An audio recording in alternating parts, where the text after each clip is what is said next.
Some days and sometimes it's better, and sometimes the strategies work, and sometimes they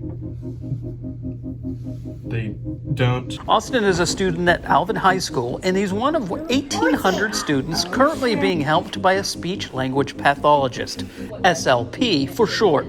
He's going to stutter, but his ability to describe that, to express it, to tell people, give me a moment, I may stutter when I say this, is very empowering and means a great deal to him as an individual.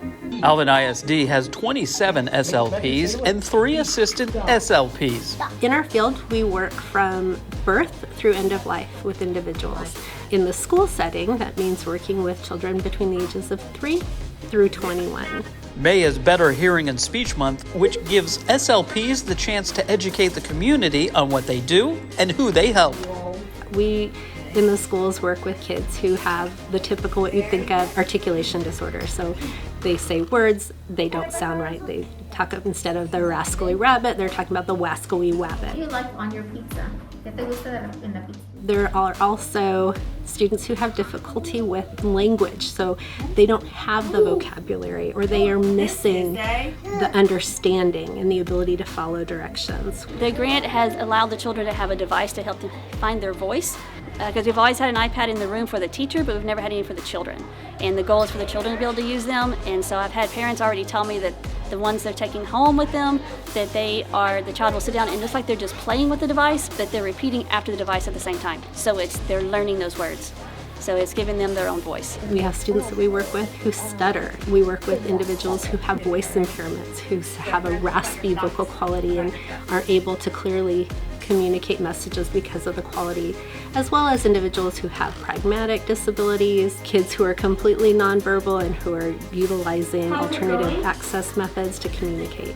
The kids who have been in our services, we've worked really hard to maintain and increase their skills. All schools in the state of Texas shall be temporarily closed.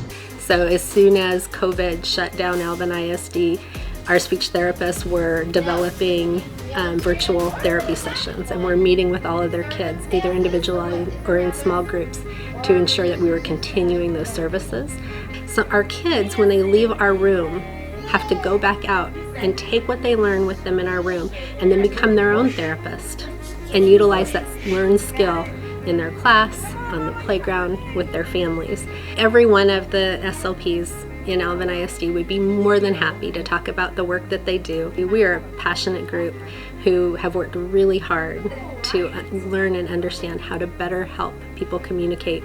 And one of the biggest ways that we can do that is to educate the community around the individuals that we work with. It used to be a lot worse, definitely through middle school. It was really bad.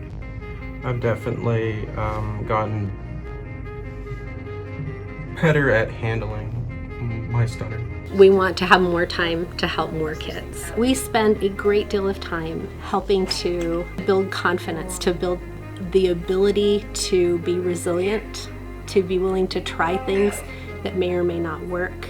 Part of our role is to really help people to celebrate those small successes while still ensuring that we're working to grow their skills. How do we ensure that what we're doing on a day-to-day basis will have an impact for them when they are sitting in their classroom, when they're on the playground, when they're at home, when they're going out into the working world?